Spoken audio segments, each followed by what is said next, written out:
बोले महाकाल महाराज की, माँ राज राजेश्वरी की, बगला मुखी माता की। शाजापुर में आना ऐसा लगता है कि उज्जैन में ही घूम रहा हूं, दोनों में कोई अंतर ही नहीं समझता हूं। शाजापुर और उज्जैन ये परस्पर एक दूसरे के पूरक है, एक दूसरे के जोड़ले भाई हैं।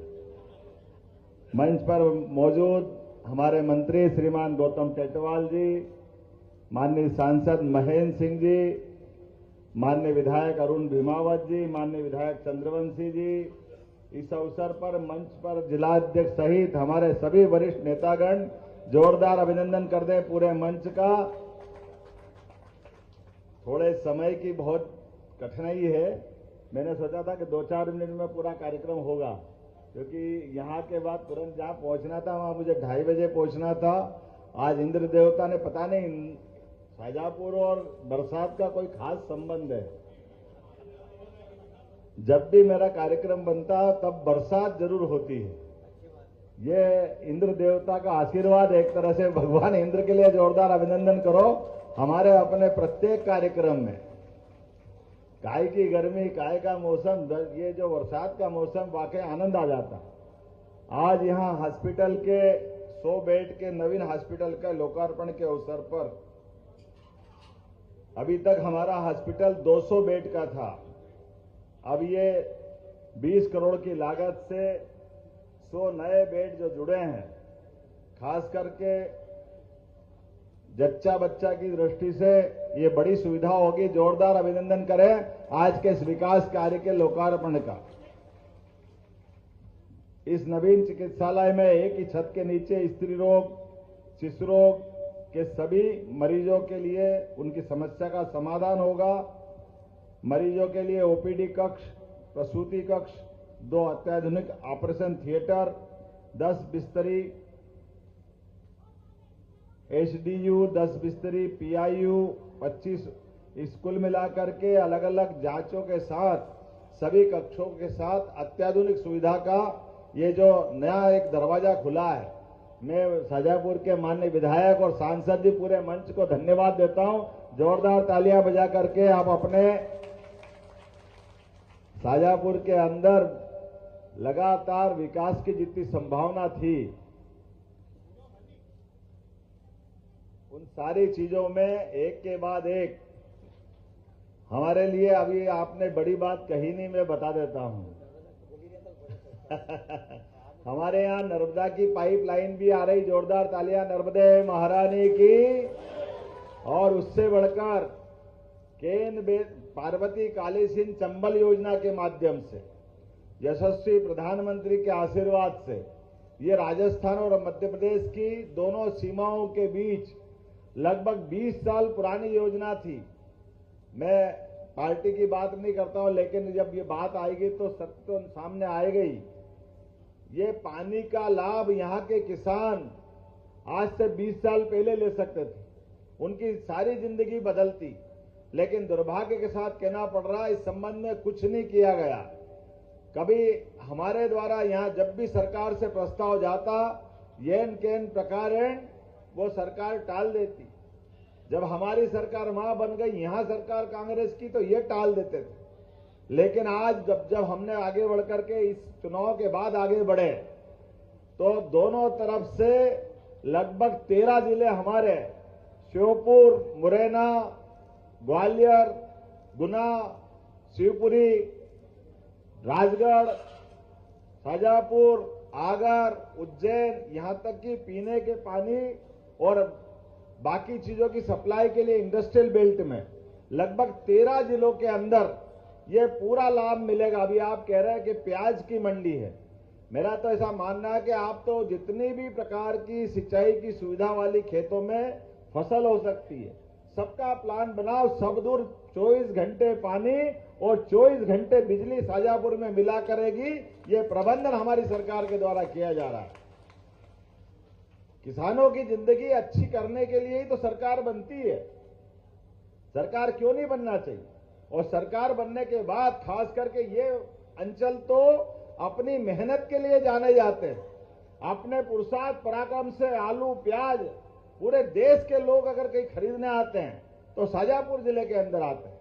और शाजापुर में अभी आपने फूड इंडस्ट्री की बात नहीं की है, अभी रह गया है, कोई बात नहीं, मैं वैसे देने की घोषणा करता हूं। शाजापुर के अंदर फूड इंडस्ट्री खुलेगी जिसके माध्यम से यहां के उत्पादन पे खास करके कृषि आधारित अपनी फसलों के लिए प्रॉपर लोगों को उनकी कीमत भी मिलेगी और हमारे द्वारा देश के माध्यम से विदेश में भी यहाँ की जो प्रोडक्ट बनेंगे उसका निर्यात करेंगे।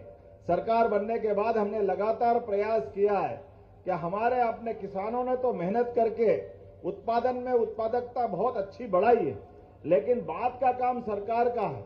और रोजगार के लिए जब तक उद्योग धंधे नहीं बढ़ेंगे तब तक प्रदेश की प्रगति में कहीं अधूरापन रहेगा। एग्रीकल्चर ग्रोथ रेट तो हमारी बहुत अच्छी हो गई, लेकिन इंडस्ट्रियल ग्रोथ रेट भी चाहिए।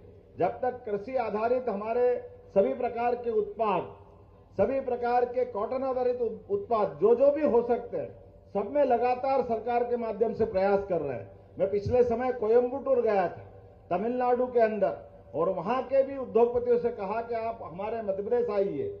अभी 7 और 8 तारीख को बेंगलोर जाने वाला हूं।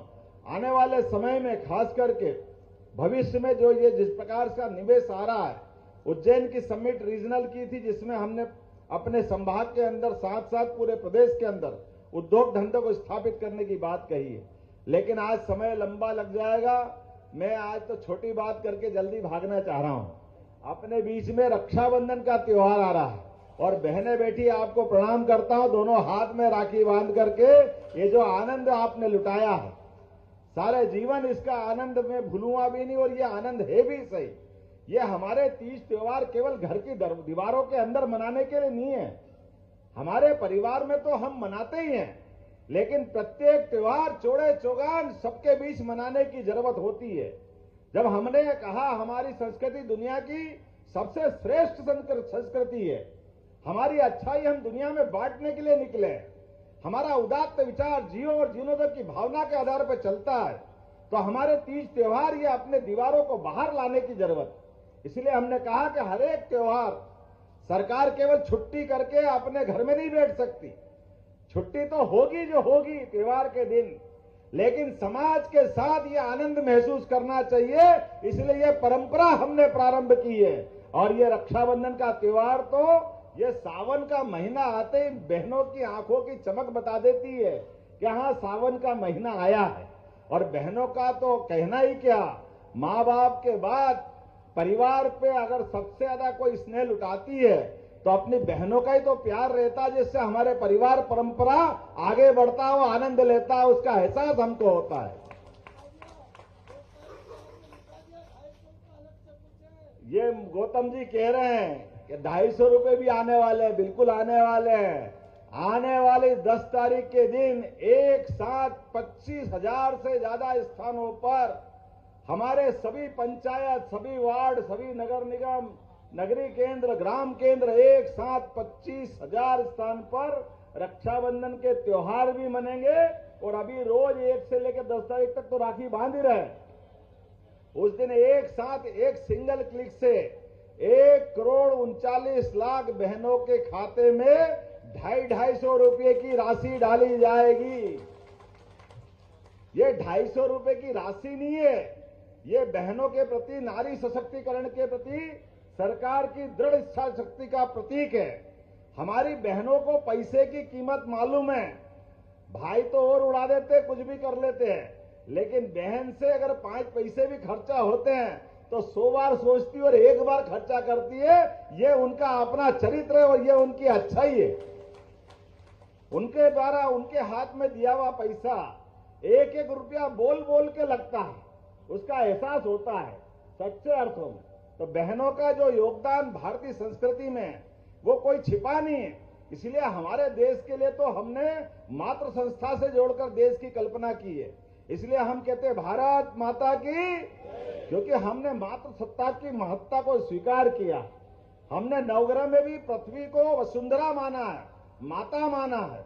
हमने अपना जीवंत प्रमाण आपस से जोड़ करके देखना चाहा है। इसलिए प्रत्येक त्योहार, और हाँ हम तो डंके की चोट कहते हैं, क्या संक्रांति का आनंद आता है। संक्रांति भी केवल भाई गिल्ली डंडे और पतंग उड़ाने में नहीं लगाते, हमारी बहनें सही अर्थ में संक्रांत मनाती है। बहनों के सुहाग का सामान बांट करके बहनें जो जिसकी सोई जैसी है वो वैसे आनंद मनाती। तो संक्रांति का भी 7 दिन का हमने पूरा उत्सव मनाया, बाद में गुड़ी पड़वा मनाया। और विश्वविद्यालय के कुलपति, हमने कहा कुलपति ये शब्द हमारा नहीं है, हमारा तो कुलगुरु होना चाहिए, और सरकार ने विश्वविद्यालय के कुलपतियों का नाम कुलगुरु बदल के रख दिया है। गुरु परंपरा ये हमारी प्राचीन काल की परंपरा है, और गुरु का अर्थ ही है कि अंधेरे से प्रकाश की ओर ले जाने वाले जिस व्यक्ति का नाम, उसको गुरु के नाते से जाना जाता है। हमारी संस्कृति इसलिए विश्व गुरु के नाते से दुनिया में जानी जाती है। हमने किसी देश में कब्जा करने का कभी हमारा इतिहास नहीं है, लेकिन हमारी अच्छाई बांटने का इतिहास है। इसलिए हजारों साल पहले तक्षशिला, नालंदा, एक से बढ़कर एक विश्वविद्यालय मानवता की स्थापना के लिए जाने जाते थे।